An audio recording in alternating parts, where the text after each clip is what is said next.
Alrighty, guys, we're back for Gruul Scouts, and this is a Through the Omenpaths standard brew, and I'm Red Cat. Let's briefly go over the deck, then hop right into some ranked.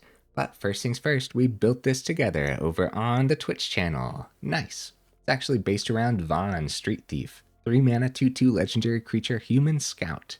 Whenever one or more scouts, pirates, and or rogues you control deal combat damage to a player, exile the top card of that player's library, you may cast it. If you don't, create a treasure token. Okay. Whenever you cast a spell you don't own, put a +1/+1 counter on each scout, pirate, and rogue you control. A really neat build around. So what other scouts do we have packed in? Some pretty powerful ones, actually. We have 3 Sentinel of the Nameless City, and we have all 3 Ruby Daring Trackers, as well as 4 Terrapact Intimidators. Now, the lander tokens on the Intimidator and the map tokens on the Sentinel totally work for the small artifact theme we have packed in here, so we have a couple Dowsing Device to fit that artifact theme as well. Giving our creatures haste is actually pretty darn important. Also fitting that artifact theme and the scout theme, we have all 4 roaming thrones on the top end ready to call scout when it's entering. We also have Patchwork Banner and a one-of Banner of Kinship on the top too. So check out all these 1-mana cards. We have all 4 Burst Lightning because burn's pretty important, and also so is removal, right? So we have a couple Torch the Tower in here, and we're trying out Rhino's Rampage as well. This is a 1-mana sorcery rock and Gruul hybrid in the casting cost. Target creature you control gets +1/+0 until end of turn. It fights target creature and opponent controls. When excess damage is dealt to the creature an opponent controls this way, you destroy up to 1 target non-creature artifact with mana value 3 or less. So we'll see. We'll see if it actually comes in handy, huh? Also fitting the artifact theme, we have all 4 Edge Rover. It happens to be an artifact creature. It's a 1-mana 2/2 with reach, which is kind of crazy. The downside is when it dies, each player creates a lander token. So you're kind of benefiting the opponent with the lander token, but honestly, not really. At least you get a lander token too, right? And yeah, I think Edge Rover is actually a criminally underplayed creature. What else do we got? We have Cenote Scout in here as a 4 of. Yep, it is a scout, in fact. And then we have a couple Kellan Planar Trailblazer too, as well as a 1 of Jadelight Spelunker. The mana base, we have all 4 of the Multiversal Passage, all 4 Verge, all 4 Stomping Ground, a couple Cavern of Souls calling cats? No, calling scouts. And then we have some honorable mentions over here too. Thought about Brave the Wilds, Agatha's Soul Cauldron, Adaptive Automaton, and Starting Town potentially could work well in this mana base too. Okay, guys, I do my dandiest to save the more in-depth discussion for the end of the video, so look forward to that. In the meantime, let's go ahead, take this into some ranked, see how we do.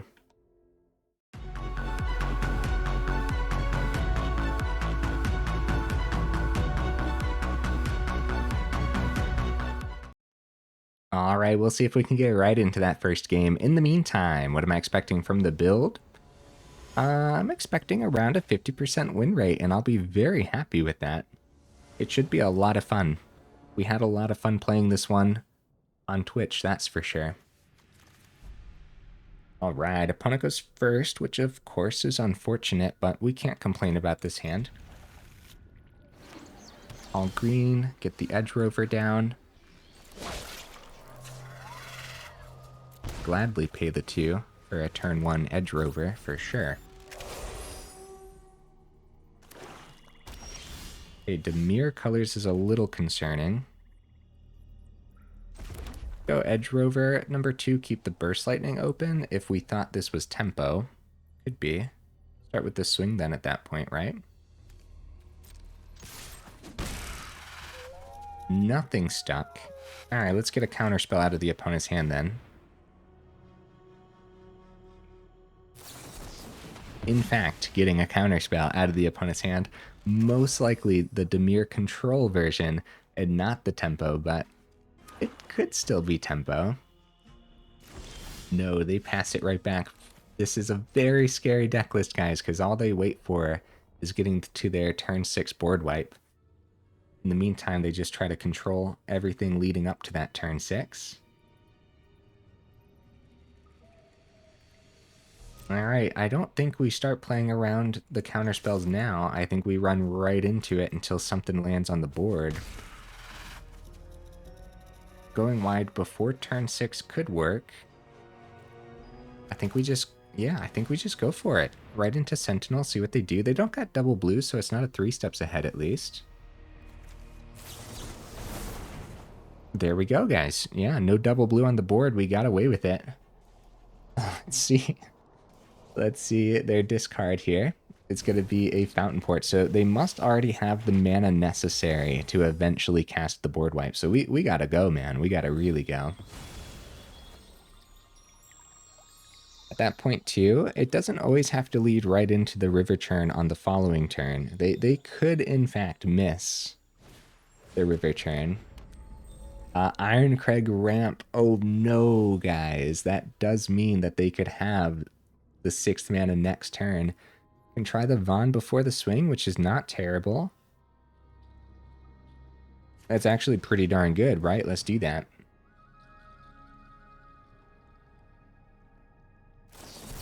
No, 3 steps ahead. Why? That's a good one. That's a good one to hit for sure. Down to 11. Let's see what the opponent gets away with this turn, right? I think we're in significant danger. Oh, River Churn. That's not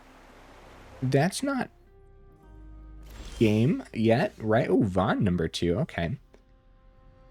Man, maybe if I did play around these counterspells a little bit instead of running right into them. Maybe we could have had like an extra Edge Rover on the board or something, right? That could really matter if we were able to poke through like an extra 4 damage as this game went on.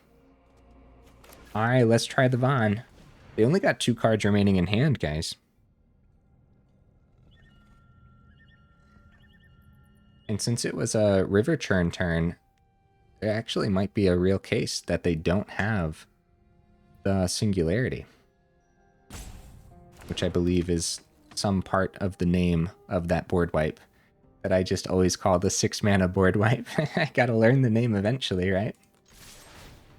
I think the opponent took the time to look at Sentinel and the Rover. I hope they appreciate that we are totally rocking a Scout deck list. So with Shoot the Sheriff, they go ahead and take 3 less here, but we still get the map token. Roaming Throne and Edge Rover, they go down to 9. See the top. Shoot the Sheriff, we don't need to cast, so we get Treasure by declining. I guess we'd be forced to decline, right? Because we don't have the open mana for it. I would keep the Treasure open for Burst Lightning, or we could run down the Edge Rover. 4 on the board. Roaming Throne could come down. Or we have Map Token too. You know what? If they missed Singularity last time and took the time to set up with the River Churn, and they took the time to shoot the Sheriff, I don't think they got the board wipe, guys. I don't think they have it. Set up with as much damage on the board as possible and try to win with the extra map token counter.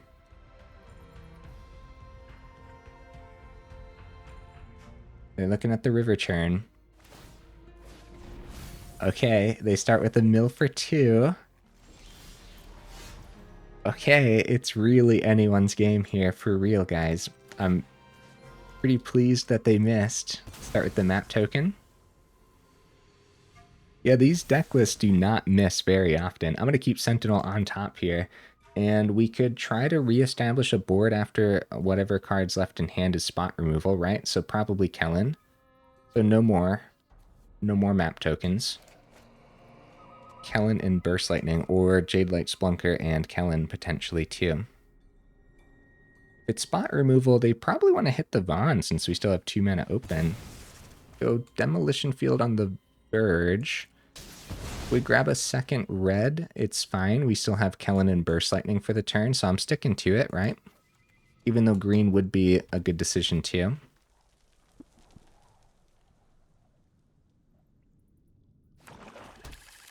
Four mana open. Is this happening, guys? I think this is happening. The opponent missed a very rare opportunity here to take down some Dimir control with a relatively slow aggro deck list. Let's see what happens to the Burst Lightning. Want to do it before they draw for sure. GG opponent. Wow. And with 2 mana open too, we were playing around like another Divert Disaster. Cool. Yeah. I'll take the victory, even though it really did rely on the opponent missing. What about you guys? I think you guys are probably in the same boat when it comes to those control deck lists. Like, take whatever you can get at that point. All right, opponent, what you bring into the table, buddy? Ooh, good hand. Any hand with 4 1-mana cards, fantastic. Of course, depending on the deck list, right? And Ruby on turn 2 into another one of the 1-drops. I mean, this is fantastic, man. I think I might start with Edge Rover over Kellan. Of course, we call Scout on Cavern. No, I'll start with Kellan. There's a small chance that we opt to power this up next turn. Probably not, though, because it's not like we'd be able to play the exiled card anyways. But it gets us one step closer to powering it up to 3. Alright, we do not have to play Multiversal Passage untapped, so that's good. Ruby come down. Against blue, we're just going wide, man. And I'm going to go Edge Rover over Scout. Yeah, cool. See what the opponent has for us. See if it's going to be a white source for... Well, I guess Titanic Godcore, yeah, it could be a synthesizer build. I mean, they definitely care about having artifacts in there if they have the Godcore.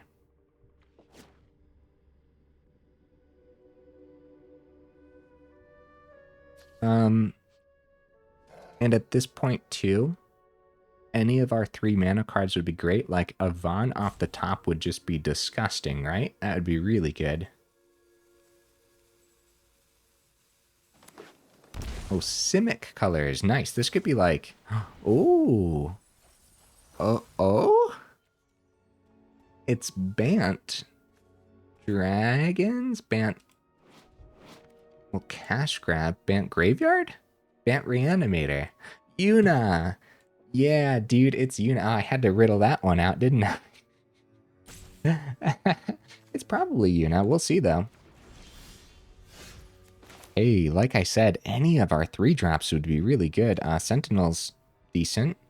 We don't have to play this out untapped if we want to tap Ruby, but I do want to swing for 5. I wouldn't mind starting to power up the Kellan, too. We could see like a 2-drop off the top, or some extra mana. Actually, that's probably what I end up doing here. Over the Sentinel, I suppose, right? Oh, except we can't use that. I apologize, opponent. I'm thinking, buddy, I need to maximize this damage. I see.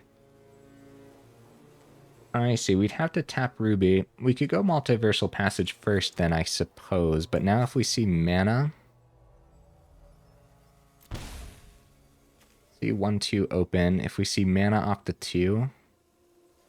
Yeah, never mind. I'll just swing with the Ruby. And the opponent's tapped out. I'm just going to do this now.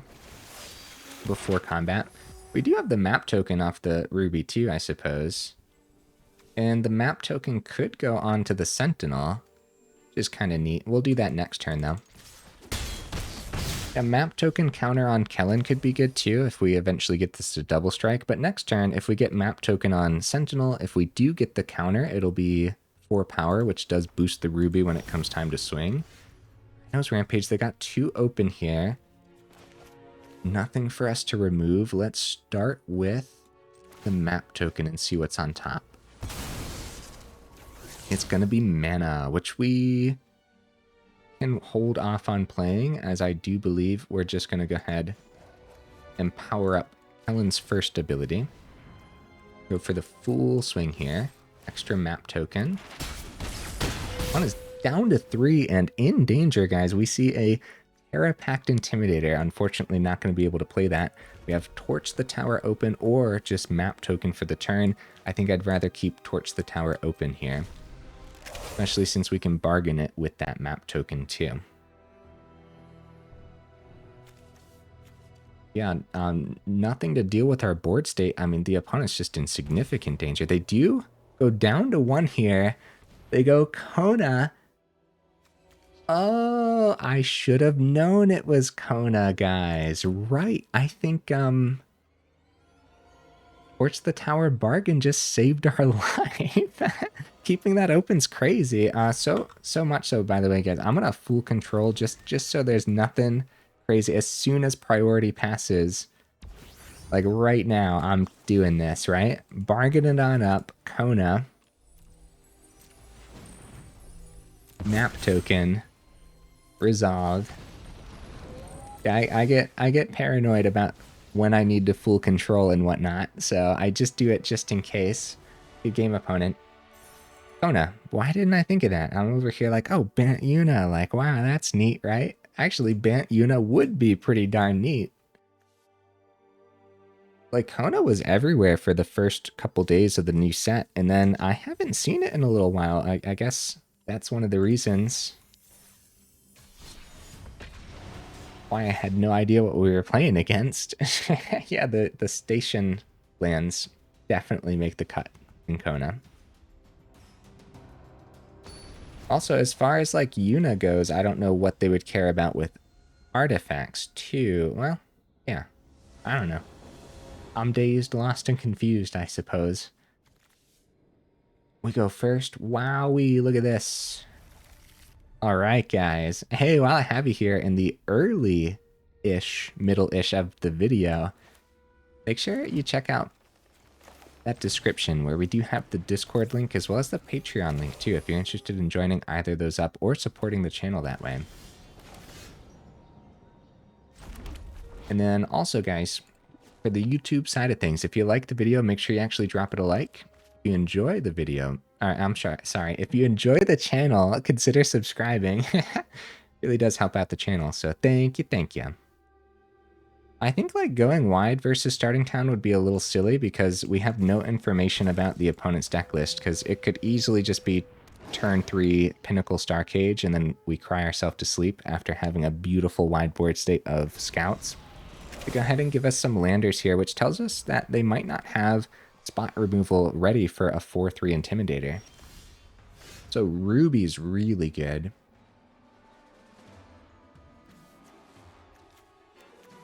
Yep, I like that a lot.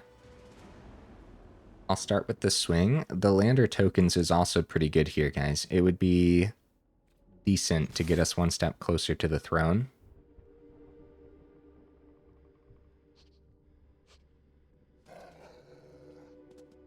But I do think it's probably Ruby and then Kellan over the scouts, although the exploring could be pretty good too.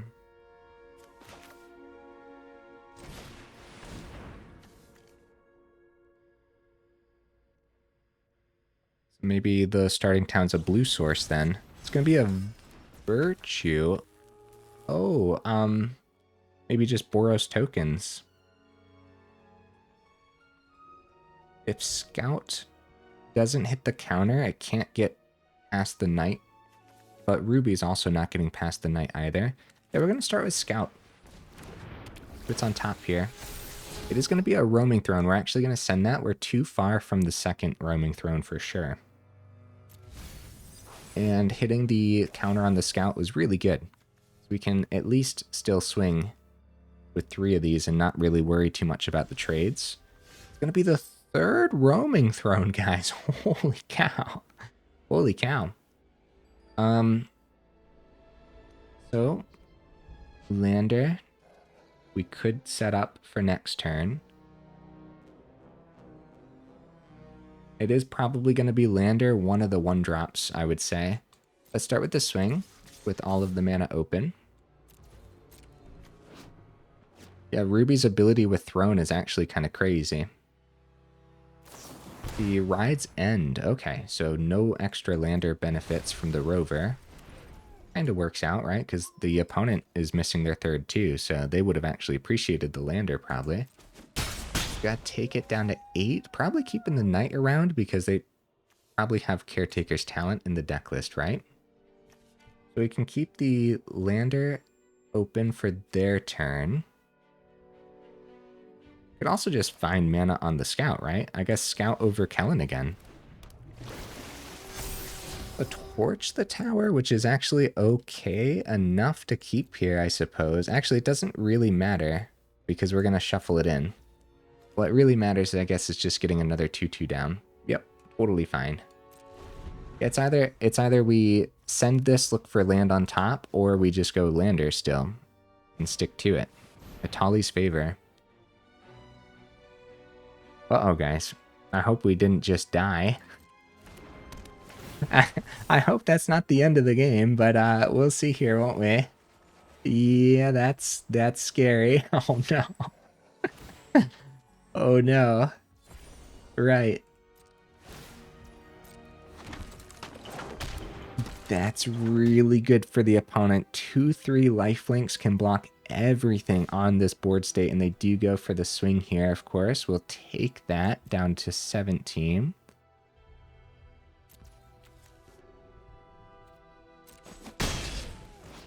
So we stick to it, right? Go lander, because that'll be our 4th mana.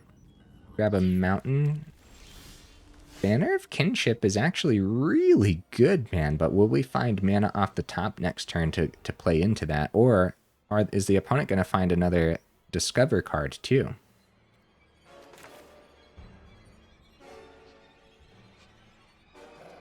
Also, Ruby won't get the swing this turn anyways. We could just go land or try to set up for Banner of Kinship next turn, guys, over the Roaming Throne.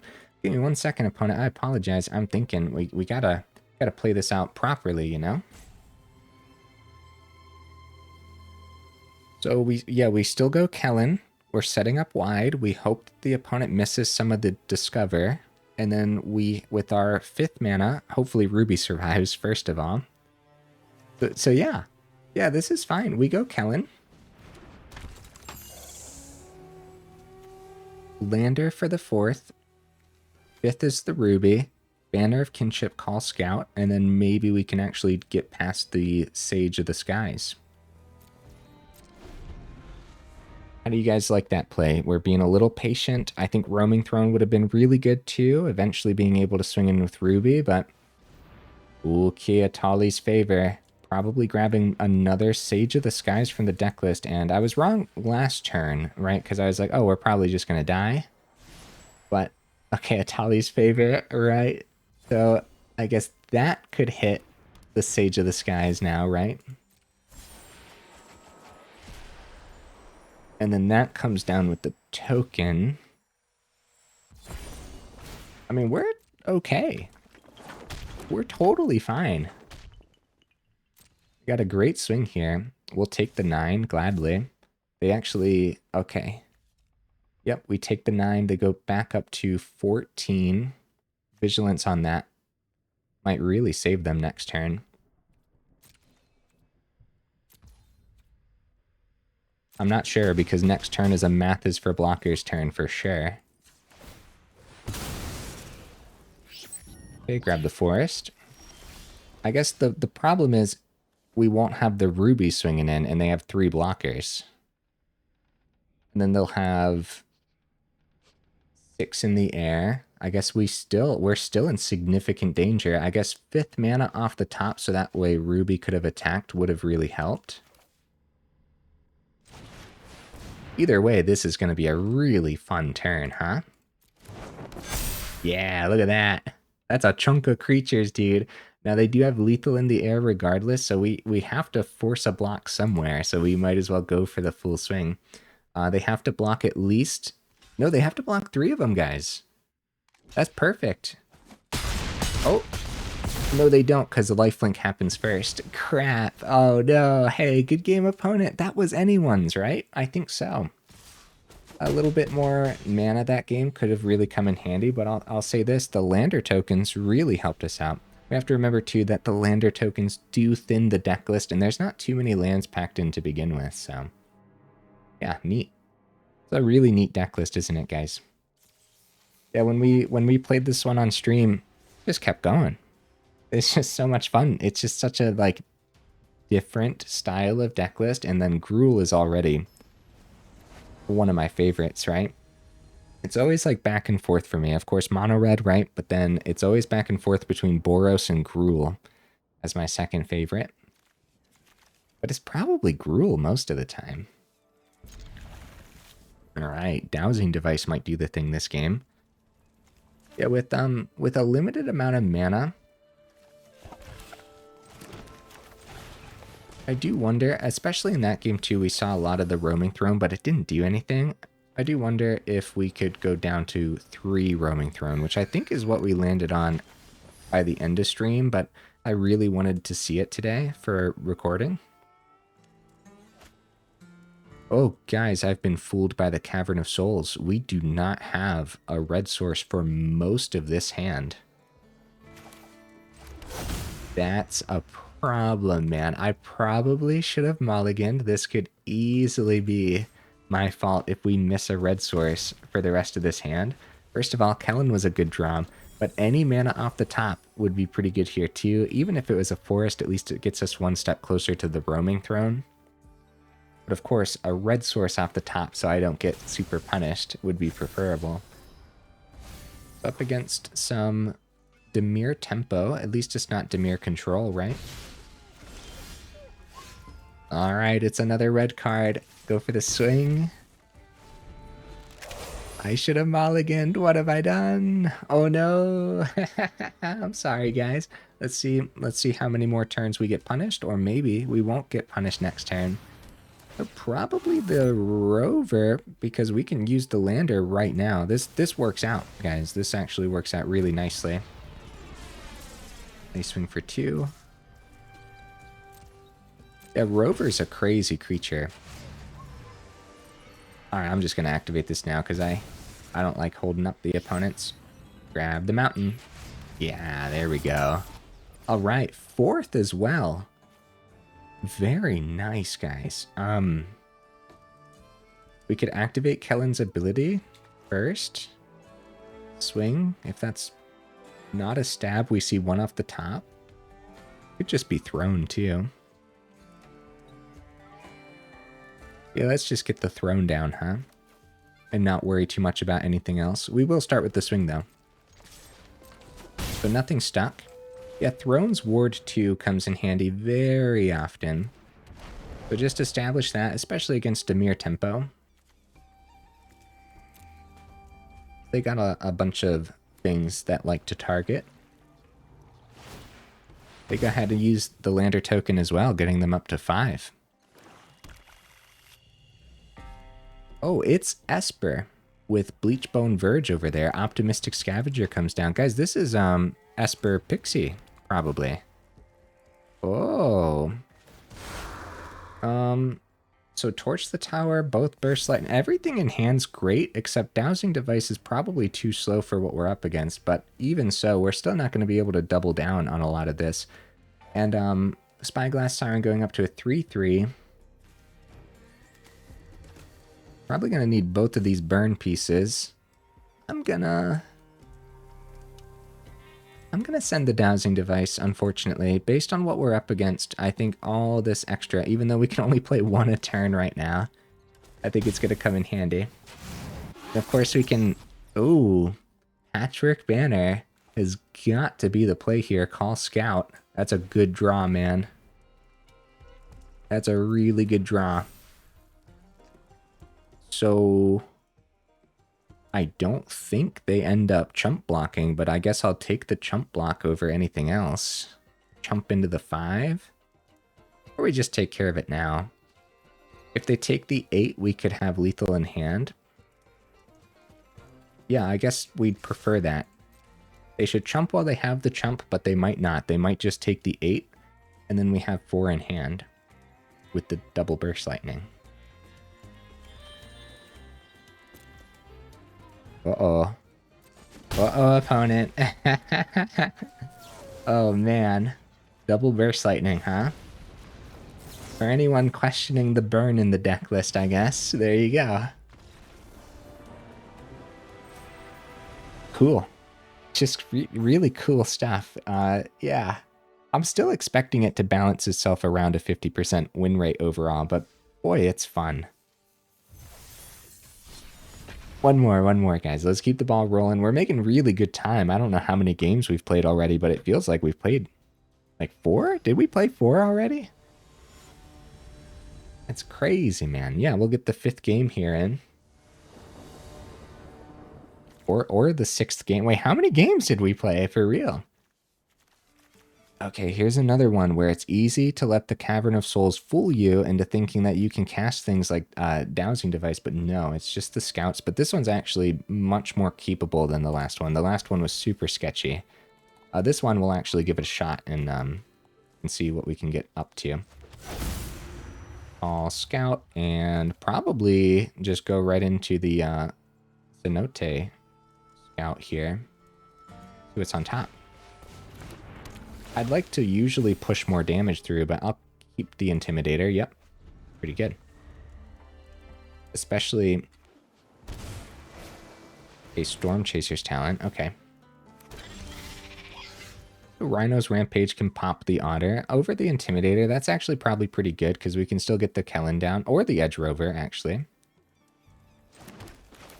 Yeah, this is fine. It's too bad Rhino's Rampage... Dude, this would be a broken card if it said enchantments too, though. If it was artifacts and enchantments, that would be crazy. Alright, let's push that 3 through. Getting the Otter off the board's decent, I would say. And over the Edge Rover, let's go with the Kellan. No, Edge Rover. Similar concept to the last game where they popped the Edge Rover and the lander just immediately helped us. That could be the similar... Wow. Similar concept. Yeah. I'm totally okay with giving them that lander. Actually, guys, this is the same deck list. Is it the same opponent? I wasn't paying any attention. Okay. Third mana is great. We can establish the Dowsing Device with the Kellan. Intimidator would be pretty intimidating then. But also Intimidator Kellan's pretty good too, and not even worry about the haste on the Dowsing Device. Yeah, we just dump our creatures, don't we?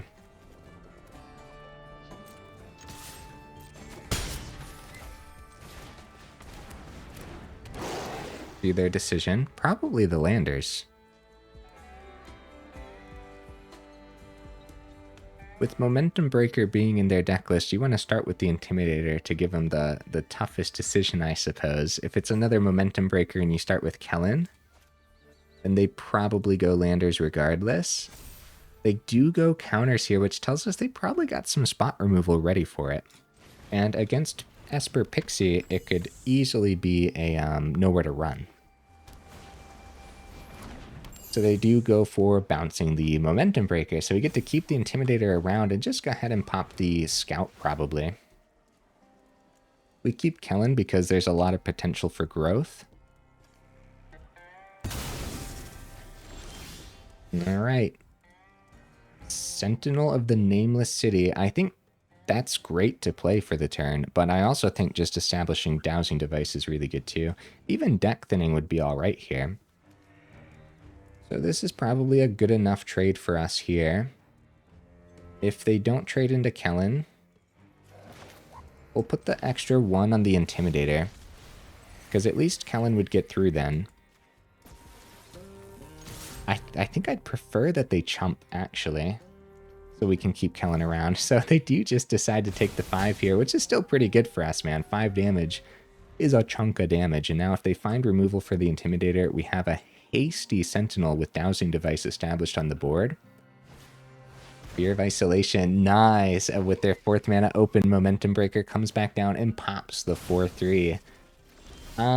It's anyone's game. It really is. Roaming Throne's pretty good if we find our 4th, and if we don't find our 4th, maybe the Lander token can just be our 4th, right? Sentinel comes down. Now it's going to be pretty hard to keep one creature on the board at any given time here. Oh, our 4th is actually the Geode Grotto, as we now have 3 artifacts on the board, guys. Wow. That's crazy, man. Yeah, we'll use a map token. Totally fine. Torch the Tower is pretty good against Esper Pixie, usually. But I think we just need to find all the aggro possible. How do you guys feel about that? Yeah, with Momentum Breaker, it's going to be pretty hard to keep one solo creature around at any given time, so finding more little creatures is probably more essential, even though Torch the Tower would have picked up the Sun Pearl pretty easily. So Burst Lightning's good. Actually, flipping the Geode Grotto, too bad it wasn't a decision, because we probably would have kept the Dowsing Device. Because 3 mana is too much to give haste to something like a Throne. And unfortunately, if they do this again, if they do the Momentum Breaker nonsense again, gets around the ward easily. Actually, with 5 mana, they get around the ward pretty easily anyways. So just having this as the Dowsing Device and giving the Throne haste would have been much better here. Because at least that would have picked up the Sun Pearl green that way. With the 6 mana coming out tapped, it's going to be another Sun Pearl. Roaming Throne is out of here, and I do think this is heavily leaning towards the opponent now, as Momentum Breaker has been picking us apart for like the 5th time they've played it now.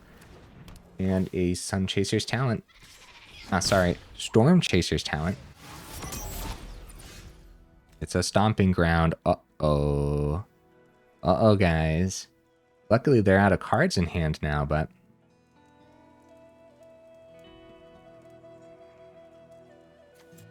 do some deck thinning on their turn.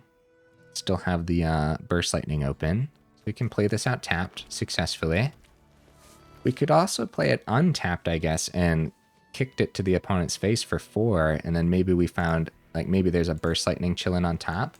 I think deck thinning is a better bet than just risking a Burst Lightning off the top, you know what I mean? Okay. In danger. In danger. What's the top card of the opponent's library? Also, they got that lander too. So, for 5. All right, no boost to the Otters. Good news, I suppose. I'm going to save the Burst Lightning to hit their face. I think that's actually pretty important. Because we're still at 18. We're not in direct danger yet. They also have the Storm Chaser's Talent power up here too. And maybe taking the 2 for Stomping Ground, kicking this would have been pretty good. But no, I think just banking on finding one of our 1-drop creatures. Too bad we're running out of artifacts on the board though.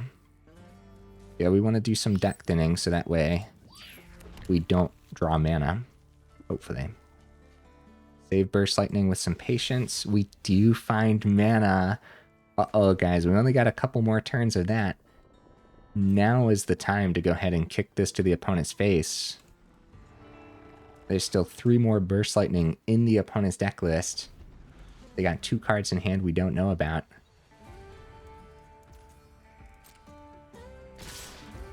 And for 5, I'll take it. Still on a 2-turn clock after this turn. They got max. Oh, we got to watch out for the life gain on the Momentum Breaker, guys. Oh, that's not good, but we still stick to this, right? 4 damage to their face. This Momentum Breaker, the absolute MVP of the match for the opponent for sure. Completely just kind of canceling out the Burst Lightning damage, but getting it off the board is also pretty good. Now let's see if it is going to be that Burst Lightning off the top too. We'll see. Any creature would be good too. It's actually just going to be more mana, guys. Oh no. Also a slight flood this game. I think that's just going to happen sometimes, you know? We can't really blame the deck list too much. And we got some really good victories today too, so I think we showcased the deck list beautifully. We go ahead, activate Storm Chaser's Talent, but nothing in the grave to actually pick up. They just get 1 step closer to level 3. Now, with the opponent at 8, if they were at 4, it's actually going to be more mana. Wow, hey. Good game, opponent, huh? Activate only as a sorcery. Here you go, Sun Pearl. There you go, buddy. Oh, man. Yeah, let him swing on in, for sure. Good game. Are we doomed? Pretty sure we're doomed.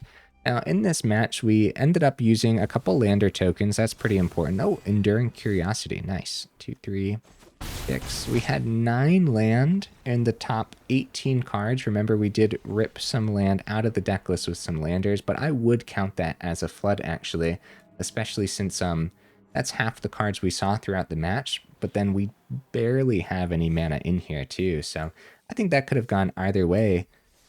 Did you guys see that? Look at this. One creature, attack with 45 creatures, 45, or yeah, 44 out of 45. Wow. All we needed to do was top deck a creature, give it haste, right? Gruul Scouts. Fun stuff, man. I really like this a lot. Hey, I got a Through the Omenpath. Finally, let's go. And look, the 4th Gobin / Fleam. Nice. Next time we visit Fleam, I guess I can rock all 4 of them now. Okay. Gruul Scouts. I mean, we really landed on something fun. I couldn't be happier. One of my favorite deck lists we put together on Twitch recently, for sure. And like I said, when we were playing it on stream, we just kept going. It's just so much fun. We must have played like 10 games. Maybe a little less. It's really easy to play like 5 games and just feel like you've played so many, you know what I mean? But no. Yeah. Yeah, dude. Okay, number 1. It's still, we gotta classify this as jank for sure. It's still gonna get picked apart by meta deck lists.